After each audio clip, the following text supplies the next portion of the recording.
مبلغ اس دین کو ریپریزنٹ کر رہا ہوتا ہے، اس فلسفی کو، اس تہذیب کو، کہ جس کو بیان کرنے کے لیے بھی بڑا سینہ چاہیے، بڑا دل چاہیے، بہت بڑا دماغ چاہیے اس کو سمجھنے کے لیے۔ کچھ لوگ جو تھوڑا بہت پڑھ لیتے ہیں تو وہ درود شروع کر دیتے ہیں، درس قرآن دے رہے ہیں۔ درس قرآن تو آپ کا ہو جائے گا، لیکن کیا آپ جانتے ہیں کہ قرآن ہے کیا؟ عرب و عجم کے شیخ سید الصوفیاء ابن عربی رحمہ اللہ تعالی، آپ نے قرآن مجید کی وسعت کے متعلق ایک جگہ لکھا ہے، آپ فرماتے ہیں کہ قرآن وہ گہرا سمندر ہے کہ اولیاء بھی اس میں غوطہ لگاتے ہوئے اس جگہ اتنا غوطہ لگاتے ہیں کہ جلدی سے پھر کنارے تک آ جائیں، یعنی ایسا غوطہ بھی نہیں لگائیں گے کہ واپسی ہی نہ ہو، یعنی اتنی اس کی گہرائی ہے، اتنی اس میں وسعت ہے۔ آج کے دور کا مبلغ بہت بڑی جلدی سے قرآن کا درس دے لیتا ہے، اور مذہب کو بیان کرنے والے بہت سے لوگ احادیث کا درس دیتے ہیں، لیکن احادیث کا درس دینے کے لیے بھی انہیں پہلے مزاج نبوت سے آشنا ہونا پڑے گا کہ نبی علیہ السلام نے یہ بات فرمائی ہے تو کیوں فرمائی ہے، کن کو فرمائی ہے، اس کے کیا کانٹینٹس کیا ہیں، اور کس سیاق میں یہ بات کی گئی ہے۔ پہلے اس چیز کی پوری معرفت ہو، پھر وہ درس حدیث دے۔ جب لوگوں کو اس چیز کی معرفت نہیں ہوگی اور محض جملے بنانے میں ماہر ہوں گے اور وہ مبلغ بن جائیں گے تو اس کا ایک ٹھیک ہے پیغام تو پہنچ جائے گا، لیکن لوگوں کی مینٹلٹی وہیں رک جائے گی، وہ یہ سمجھیں گے بس یہی کچھ ہے، حالانکہ قرآن اور حدیث میں کیا کچھ ہے، اس سمندر میں تو کوئی غوطہ لگائے تو اسے پتہ چلے کہ واپس بھی پلٹے گا یا نہیں۔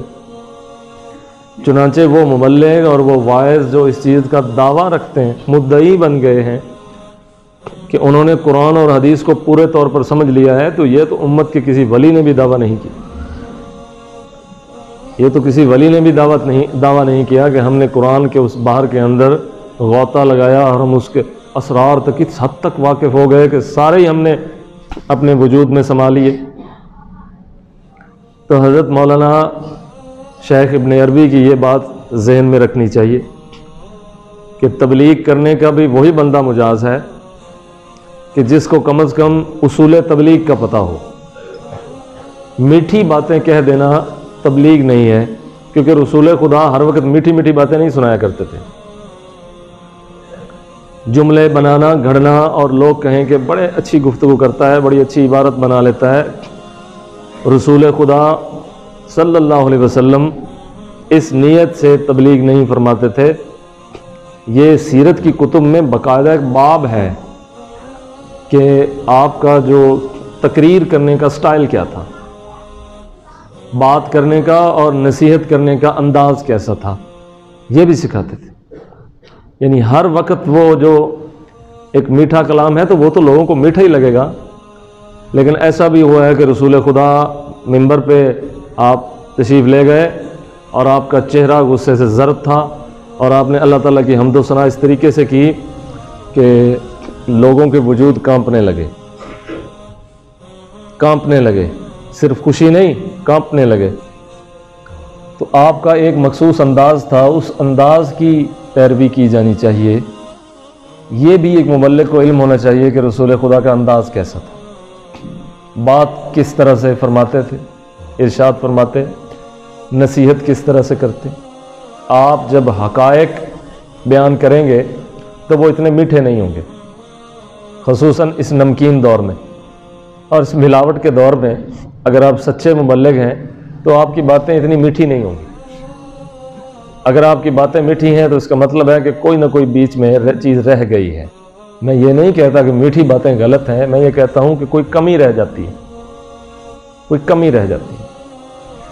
تو اگر پوری بات کرنی ہو تو وہ زیادہ میٹھی نہیں ہوتی، وہ کڑوی ہوتی، وہ زیادہ اچھی محسوس نہیں ہوتی بسا اوقات، کیونکہ نفوس آگے ہم نے ایک مخصوص انداز میں تبلیغ کر کے اگرچہ اپنے بہت سارے فالوور بنا لیے، لیکن ہم نے ان فالورز کو اور دوسرے لوگوں کو بھی یہ پیغام دیا کہ تبلیغ اسی چیز کا نام ہے، حالانکہ سچی باتیں بہت بڑھ کے تھیں جو ابھی تک تو شاید ہمیں سمجھ بھی نہیں آئیں، لیکن ہم نے لوگوں کو یہ سمجھا دیا کہ جو سمجھ ہمیں آئی ہے وہ کسی کو بھی نہیں آئی، وہ کسی کو بھی نہیں ہے۔ پرانے بزرگوں کی اگر آپ کتب پڑھیں، سارا کچھ سمجھ جانے کے باوجود بھی کہا کرتے تھے کہ ہمیں سمجھ نہیں آئی، لہذا میں جو آپ کو بتا رہا ہوں مجھ کو یہ سمجھ آئی ہے، اور آگے سمندر ہے، اللہ جانے اس میں کیا ہے، کتنا ہے۔ ایک بزرگ بہت زیادہ واعظ فرماتے تھے، تو ان کو کسی دوسرے بزرگ نے کہا کہ تمہاری اور میری مثال ایسی ہے کہ اگر کوئی بوری ہو اور اس میں شکر بھری ہوئی ہو، یا کوئی ریگستان ہو، اس میں ایک ریت کا ذرہ، یعنی تو ریگستان اور میں ذرہ ہوں۔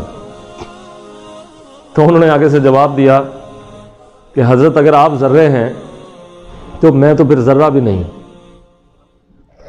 دانا لوگ دانائی کی باتیں کرتے تھے، لیکن وہ حقائق پر بولتے تھے، اور وہ حقائق اتنے شیریں نہیں ہوتے تھے۔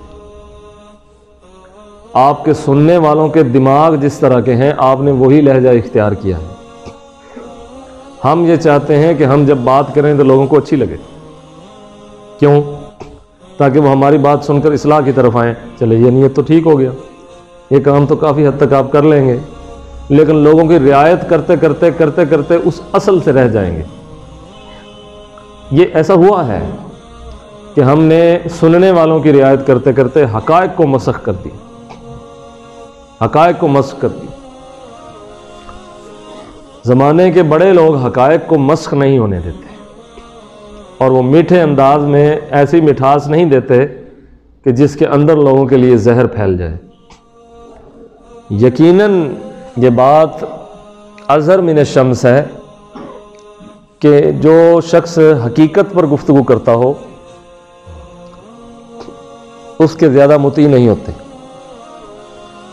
حقیقت پر، کیونکہ حقیقت بیانی یہ تو مشکل ہے، حقیقت کو سننا بھی مشکل، حقیقت کو فروغ دینا بھی مشکل۔ اب جو میں نے میٹھے میٹھے لفظ استعمال کیے ہیں ان سے آپ کسی خاص گروہ کو نہ لے لیجئے گا، میں ٹوٹلی آپ کا سوشل انالائزز جو ہے وہ پیش کر رہا ہوں، کسی ایک گروہ کی بات نہیں کر رہا، کیونکہ اب یہ چیز گروہوں سے نکل کر ہمیں مجموعی طور پر اس کا جائزہ لینا پڑے گا کہ مجموعی رویہ کیا ہے۔ تو حضرت ابو العباس نے اپنے شاگرد کو روک دیا تھا کہ یہ بلند باتیں ہیں، عام لوگوں میں کرو گے تو وہ بلند ہونے کی بجائے اس بلند کلام کو بھی زیر کرنے کی کوشش کریں گے، بہک جائیں گے۔ خالص دعوت ہے۔ ہم ہمارے مبلغین کو اور واعظین کو نہایت محتاط ہونا پڑے گا۔ جیسے علامہ کہتے ہیں کہ صوفی پشمینہ پوشو حال مست، اد شراب نغمہ قوال مست۔ صوفی کو تو مزہ تب آتا ہے جب ہے ڈھول کی تھاپ پہ چل رہا ہو، توحید اور بزرگان دین کی باتیں، ڈھول بج رہا ہو اور ناچ رہے ہوں سارے، تو صوفی کو مزہ آتا ہے۔ پشمینہ پوشو حال مست، وہ مست ہے اور اس نے جو اپنے اوپر لباس لیا ہوا ہے اس میں۔ اد شراب نغمہ قوال مست، اس کی توحید جب جاگتی ہے جب کوئی شرابی اسے نغمہ سناتا ہے۔ ایک شرابی کے منہ سے خدا کی بات سننے پہ بھلا وجد آئے گا؟ نہیں، ایک کامن سینس ہے نا۔ ایک شخص شراب پی کے آیا ہے اور وہ آپ کو اللہ کی باتیں سنا رہا ہے یا خدا کے دوستوں کی سنا رہا ہے، کیا وجد آئے گا؟ یا کس دنیا میں رہتے ہیں آپ؟ ایک گھٹیا آدمی، ایک جنہیں کدے نیتی نہیں کدا کی ہونی، وہ آ کر آپ کو اس اعلیٰ دین کی جو اعلیٰ اقدار ہیں وہ سنا رہا ہے، آپ کو اولیاء اللہ کی باتیں سنا رہا ہے، آپ کو اللہ تعالیٰ کی باتیں سنا رہا ہے۔ اب اس سے کیا ہوگا؟ توحید جاگے گی۔ کامن سینس ہے نا، تو توحید جاگے گی۔ عجیب بات ہے، یعنی جس کا جس محکمے سے تعلق ہی نہیں، محض آواز کی وجہ سے مگر وہ اس کو ریپریزنٹ کرے تو کیا کر سکے گا؟ ٹھیک کہتے ہیں نا پھر علامہ، اب کڑوی لگ رہی ہے نا، میٹھی نہیں ہے۔ اب یہ بات کڑوی لگے گی تو میٹھی نہیں ہے۔